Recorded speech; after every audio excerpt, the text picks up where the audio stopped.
প্রিয় শিক্ষার্থী বন্ধুরা, তৃতীয় শ্রেণীর প্রাথমিক বিজ্ঞান ক্লাসে তোমাদের সবাইকে স্বাগতম। শিক্ষার্থী বন্ধুরা, তোমাদের 2025 সালের যে বিজ্ঞান বইটি রয়েছে তারই অধ্যায় 6-এর 78 পৃষ্ঠায় যে ছকগুলো রয়েছে, এই ছকগুলো আজকে আমি তোমাদেরকে সমাধান করে দিব। এর পরবর্তী ভিডিওতে আমি তোমাদের অনুশীলনীমূলক প্রশ্নের উত্তরগুলো সমাধান করে দিব। দেখো, 1 নম্বরে কি বলেছে, মুখ খোলা এবং মুখ বন্ধ দুটি প্লাস্টিকের বোতল নিই।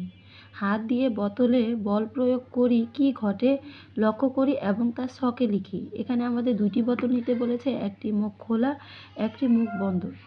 শিক্ষার্থী বন্ধুরা, তোমরা আমার চ্যানেলটিকে সাবস্ক্রাইব করে দাও, লাইক করো, কমেন্ট করো, যাতে তোমাদের সাবজেক্ট রিলেটিভ সমস্ত তথ্যগুলো তোমরা আমার এই ইউটিউব চ্যানেলেই পেয়ে যাও। এই কারণে কী করতে হবে, তোমাদের সাবস্ক্রাইব, মোবাইলে সাবস্ক্রাইব লেখায় চাপ দিয়ে সাবস্ক্রাইব করে অল অপশনটি অন করে দিতে হবে। তাহলে আমি যে নতুন নতুন ভিডিওগুলো আপলোড দিব সেগুলো অটোমেটিক তোমাদের কাছে পৌঁছে যাবে।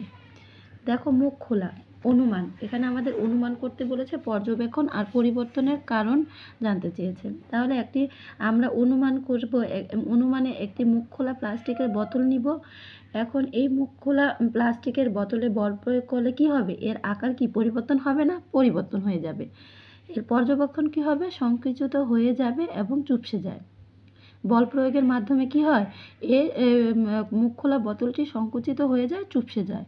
পরিবর্তনের কারণ কি, হাত দ্বারা ধাক্কা বা চাপ প্রয়োগ করার কারণে এই পরিবর্তনটি হয়েছে। এরপরে আমরা অনুমানে একটি মুখ বন্ধ করা বোতল নিব। বোতলটিতে আমরা বল প্রয়োগ করলে অনুমানে আমরা ভাবতে পারি যে বোতলটি ফেটে যাবে। আর পর্যবেক্ষণ করতে পারি যে বোতলের আয়তন কমে যায়, মানে কি বল প্রয়োগের ফলে বাতাসের আয়তন কমে যায়। এই মুখ বন্ধ করা বোতলটির বাতাসের আয়তন কি কমে যায়, আমরা পর্যবেক্ষণ করতে পারি। পরিবর্তনের কারণ হচ্ছে বোতলটিকে শক্তভাবে চেপে ধরার কারণে। কিসের কারণে এই বোতলটি ফেটে যাবে কিংবা বাতাসের আয়তন কমে যাবে? এই পরিবর্তনের কারণ হচ্ছে বোতলটিকে শক্তভাবে চেপে ধরা হয়েছে এই কারণে। এরপরে দেখো, 2 নম্বরে কি বলেছে, নিচের চিত্রগুলোতে কি ধরনের বল তুমি প্রয়োগ করেছো, বল প্রয়োগের পর আকৃতি কেমন হয়েছে। দেখো, আমরা নিচে অসংখ্য চিত্র দেখতে পাচ্ছি। এই চিত্রগুলোতে আমরা এই যে চিত্রগুলো রয়েছে, এই চিত্রগুলোতে আমরা কি ধরনের বল প্রয়োগ করেছি, আর বল প্রয়োগের ফলে দেখো এগুলোর আকৃতি কিন্তু পরিবর্তন হয়েছে। এগুলোই আমাদের ছকের মাধ্যমে কি করতে বলেছে, লিখতে বলেছে। দেখো, বস্তুর নাম, এখানে আমরা একটি বল দেখতে পাচ্ছি। এটি হচ্ছে একটি ফর্মের বল। এই ফর্মের বলটাকে কি করা হয়েছে, 2 হাত দিয়ে চাপ দিয়ে ধরা হয়েছে। তাহলে এতে কি ধরনের বল প্রয়োগ করা হয়েছে, চাপ। আমরা এখানে লিখব চাপ। এই বলের নাম হচ্ছে কি, চাপ। এরপরে বল প্রয়োগের পর এর আকৃতি কেমন হয়েছে। দেখো, এই বলটি কিন্তু সংকুচিত হয়ে গিয়েছে, তাহলে আমরা লিখব সংকুচিত হয়েছে। এরপরে আমরা দেখতে পাচ্ছি লোহার পেরেক। লোহার পেরেকে কি করা হচ্ছে, ধাক্কা বা আঘাত দেওয়া হচ্ছে।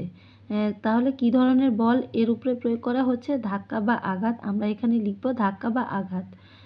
বল প্রয়োগের পর এর আকৃতি কেমন হবে, কেমন হয়েছে। দেখো, ছোট বা বাঁকানো হয়েছে। এটা যতটা আঘাত করা হবে এর আকৃতি কেমন হবে, ছোট হবে আর বাঁকানো হয়ে যাবে। এরপরে দেখো, বস্তুর নাম ভেজা কাপড়। দেখো, আমরা এখানে ভেজা কাপড় দেখতে পাচ্ছি। এই ভেজা কাপড়ে কি ধরনের বল প্রয়োগ করা হয়েছে, এটিকে কি মুচড়ানো হচ্ছে না। দেখো, ছবিতে দেখতে পাচ্ছ 2 হাত ধরে একটিকে কিন্তু মুচড়ানো হচ্ছে। তাহলে আমরা লিখব কি ধরনের বল প্রয়োগ করা হচ্ছে, মুচড়ানো বল প্রয়োগ করা হয়েছে। বল প্রয়োগের পরে এই ভেজা কাপড়ের আকৃতি কেমন হয়েছে। দেখো, এর ভেজা কাপড়ের আকৃতি সংকুচিত হয়েছে। দেখো, এই ভেজা কাপড়ের আকৃতিটি কিন্তু সংকুচিত হয়ে যাচ্ছে। এরপরে দেখো, 4 নম্বরে আমরা দেখতে পাচ্ছি প্লাস্টিকের কাপ। এই যে প্লাস্টিকের একটি কাপকে কি চেপে ধরা হয়েছে, তাহলে আমরা লিখব চাপ বা মুচড়ানো বল প্রয়োগ করা হয়েছে। আর এর বল প্রয়োগের কারণে এর আকৃতি কেমন হয়েছে, সংকুচিত ও চুপসে যাবে। এরপরে দেখো, স্প্রিং। এই স্প্রিংটাকে কি করা হচ্ছে, টানা হচ্ছে। টান দেওয়ার কারণে দেখো এরপরে কি বল প্রয়োগ করা হয়েছে, টান। আমরা লিখব কি ধরনের বল প্রয়োগ করা হয়েছে, টান। স্প্রিংয়ের মধ্যে টান বল প্রয়োগ করা হচ্ছে, আর বল প্রয়োগের কারণে এর আকৃতি কি বড় বা প্রসারিত হচ্ছে। দেখো, বল প্রয়োগ করার পরে কি করছে, এর আকৃতি কি লম্বা বা প্রসারিত হচ্ছে। এভাবে আমরা এই ছকটিকে পূরণ করে নিব। এরপরে দেখো তোমাদের ৭৯ পৃষ্ঠায় ৩ নম্বরে আরেকটি ছক দেওয়া আছে। কী লেখা আছে? নিচের বলগুলো থেকে স্পর্শ বল এবং অস্পর্শ বল শনাক্ত করে নিচের ছকে লিখি। এই যে দেখো এখানে কোনগুলো স্পর্শ বল আর কোনগুলো অস্পর্শ বল, এগুলো আমাদেরকে এই ছকে লিখতে বলেছে। এখানে কিছু বলের নাম দেওয়া আছে। এখন কোনগুলো স্পর্শ আর কোনগুলো অস্পর্শ আমরা এটাই লিখব। দেখো ১ নম্বরে আমরা লিখেছি ঘর্ষণ বল। দেখো ঘর্ষণ বল হচ্ছে কি স্পর্শ বল, কারণ ঘর্ষণের ফলে কিন্তু দুটি বলের স্পর্শ লাগে। স্পর্শ লাগার কারণেই কিন্তু ঘর্ষণ তৈরি হয়, আবার বলে ঘর্ষণ তৈরি হয়। এ কারণে আমরা এই স্পর্শ বলের আমরা ঘর্ষণ বল লিখতে পারি। দেখো ২ নম্বরে আমরা লিখেছি বলে লাথি দেওয়া। দেখো বলে লাথি দেওয়া কিন্তু স্পর্শ বল, কেননা আমরা যদি বলে লাথি দেওয়ার কারণে কিন্তু পায়ের সাথে বলের স্পর্শ লাগে, আর এই কারণে আমরা কি করতে পারি? এই বলে লাথি দেওয়াটাকে আমরা স্পর্শ বল লিখতে পারি। এরপর অস্পর্শ বলে আমি লিখেছি দেখো চুম্বকীয় বল। চুম্বকের আকর্ষণের জন্য কিন্তু স্পর্শ করার প্রয়োজন হয় না, আর এই কারণে কিন্তু এটি অস্পর্শ বল।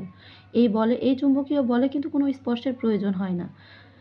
এরপরে দেখো মহাকর্ষ বল। মহাকর্ষ বল বলতে আমরা কি বুঝি? দেখো মহাকর্ষ বল হলো কোনো বলের কারণে গাছ থেকে কোনো ফল যদি নিচে পড়ে তাকেই কিন্তু মহাকর্ষ বল বলে। তাহলে আমরা বুঝতে পারলাম মহাকর্ষ বল কাকে বলে। এখন ৪ নম্বরে দেখো কি লিখেছে? নিচের ছবিগুলোর বিভিন্ন ঘটনার বস্তুর কী ধরনের পরিবর্তন হয়েছে, আকার, আকৃতি, আয়তন তা শনাক্ত করি। দেখো আমরা ৪ নম্বরের নিচে কিছু চিত্র দেখতে পাচ্ছি। এই চিত্রতে বল প্রয়োগ করার ফলে এর কী কী আকার, আকৃতি ও আয়তনের পরিবর্তন হয়েছে এগুলো আমাদের এই ছকের ভিতরে লিখতে বলেছে।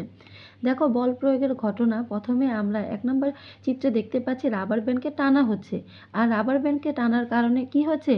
আকৃতির প্রসারিত হচ্ছে। দেখো এই আকৃতি কিন্তু প্রসারিত হয়ে যাচ্ছে। তাহলে আমরা এখানে লিখব বস্তুর পরিবর্তনের ধরনে আমরা লিখব আকৃতি প্রসারিত হবে।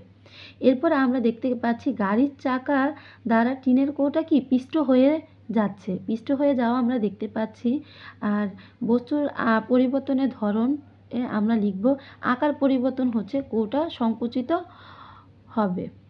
এরপরে দেখো আমরা দেখতে পাচ্ছি একটি ছোট বেলুনকে শক্তভাবে চেপে ধরা হচ্ছে। শক্তভাবে চেপে ধরার কারণে বস্তুর পরিবর্তনের কি ধরন হচ্ছে? দেখো আয়তন কমে বেলুন সংকুচিত হবে। এই যে দেখো এর আয়তন কিন্তু কমে যাচ্ছে আর বেলুনটি কিন্তু সংকুচিত হয়ে যাচ্ছে। তাহলে এভাবে আমরা ছকগুলো পূরণ করে নিব। শিক্ষার্থী বন্ধুরা তোমরা ভালো করে পূরণ করে নিবে, এবং এর পরবর্তী ভিডিওতে আমি তোমাদেরকে এর অনুশীলনীমূলক প্রশ্নগুলো উত্তর সমাধান করে দিব। তাহলে শিক্ষার্থী বন্ধুরা তোমরা কিন্তু আমার চ্যানেলটিকে সাবস্ক্রাইব করতে ভুলো না, আর বেশি বেশি করে লাইক করো শিক্ষার্থী বন্ধুরা, কমেন্ট করো। তাহলে আজকের মতো এই পর্যন্ত। তোমরা ভালো থেকো, আর এগুলো তোমরা খুব ভালো করে শিখে নেবে শিক্ষার্থী বন্ধুরা। এগুলো তোমাদের জন্য খুবই গুরুত্বপূর্ণ এই পড়াগুলো। তাহলে এগুলো তোমাদের বাড়ির কাজ রইল শিক্ষার্থী বন্ধুরা। তোমরা যদি এগুলো ভালো মতো শিখো তাহলেই কিন্তু আমাদের ভিডিও করাটা সার্থক হবে।